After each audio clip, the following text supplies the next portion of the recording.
Hello my dear friends, मैं doctor Premdeep चिन्मय आज एक केस नरेट कर रहा हूँ। हेलो माय डियर फ्रेंड्स, मैं डॉक्टर प्रेमदीप चिन्मय आज एक हेयर फॉलिंग एंड हेडेक का केस प्रेजेंट कर रहा हूँ। यह केस एक 28 ईयर ओल्ड लेडी का है जो मेरे क्लिनिक पे आए। वो अपने हस्बैंड के साथ आए थे। उनके हस्बैंड मुझसे अपनी पत्नी की दवा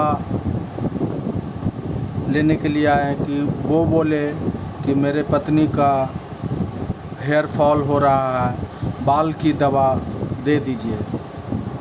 तो वो अकेले आए थे, इसलिए मैंने उन्हें बोला कि आपको पत्नी को लाना होगा।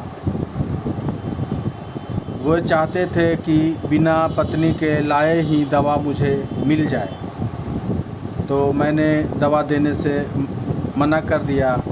मेरे मना करने के बाद वो अपनी पत्नी को मेरे पास लेकर आए। मैंने उनसे पूछा क्या परेशानी है। वो बोली बाल बहुत दिनों से झड़ रहा है और सर में दर्द रहता है। फिर मैंने पूछा कि और बताइए।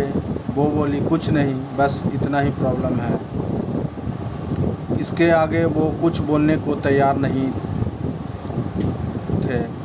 वो अपने पति की ओर देखते और फिर शांत रहती। मैं समझ गया कि ये पति के सामने कुछ बोल नहीं पा रही हैं। मैंने बोला कि आप 5 मिनट बाहर बैठिए। उनके पति को 5 मिनट बाहर बैठने के लिए बोला, तब वो बाहर चले गए। अब मैं फिर से पूछा क्या दिक्कत है, आप सब कुछ सही बताइए, तभी मैं आपका ठीक से इलाज कर सकता हूँ और सही दवा दे पाऊँगा, जिससे कि बीमारी सब जल्द से जल्द ठीक हो जाए। वो बोले कि जब से मेरी शादी हुई है तब से मुझे बहुत तरह की परेशानी, शादी के बाद ही सब कुछ परेशानी आई। मुझे डर लगता है, सब लोग मुझे सताते हैं, घर का हर सदस्य मुझे गुलाम समझता है। मेरी आज़ादी ख़त्म हो गई, मुझे एक कैदी की तरह रखा जाता है।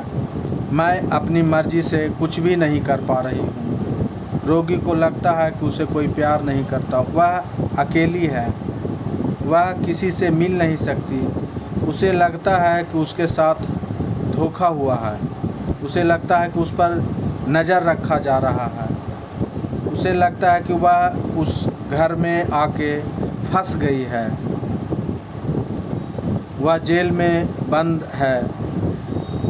इतना सब सुनने के बाद मैंने उनको पति को बुला लिया।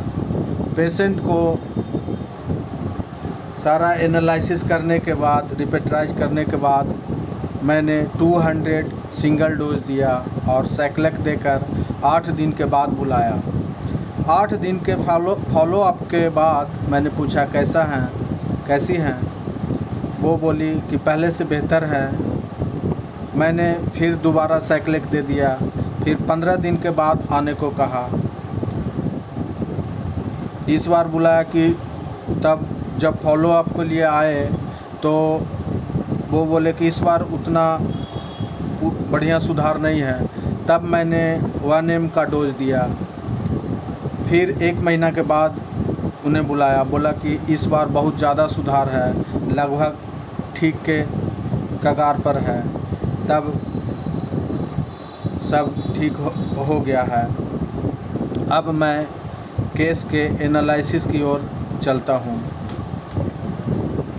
सबसे पहला मैंने रूब्रिक्स लिया डोमिनेशन बाय अदर्स। इसमें उसे परिवार के हर सदस्य उसे लगता था कि सताते हैं, मुझको डोमिनेट करते हैं, प्रताड़ित करते हैं। तो फर्स्ट रूब्रिक्स मैंने लिया domination by others aggravation. Second rubric लिया डिलूजन इमेजिनेशन बिट्रेड बीइंग। उसे लगता था कि मेरे साथ धोखा हुआ है या हो रहा है। तो ये मेरा दूसरा रूब्रिक्स हुआ।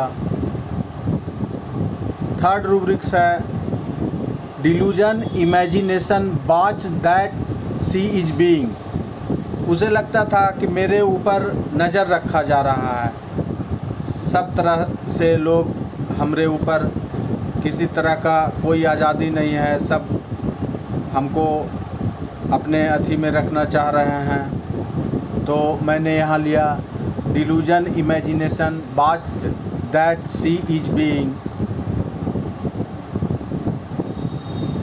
अगला वह बोली कि लगता है कि मैं यहाँ आके फंस गई। तो delusion imagination trapped he is. मैंने चौथा रूब्रिक लिया। पांचवा रूब्रिक लिया delusion imagination prisoner she is. वह बोली कि मुझे लगता है कि मैं यहाँ कैद हो गई हूँ, मैं एक कैदी बन गई हूँ।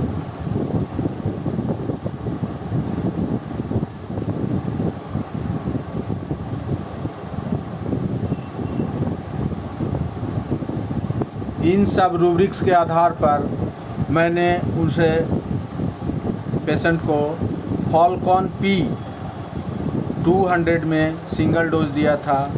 फिर मैंने उन्हें 1 महीना के बाद 1M दिया था और बाकी सैक्लेक देके लगभग 3 महीना में उनका सारा प्रॉब्लम सॉर्ट आउट हो गया था।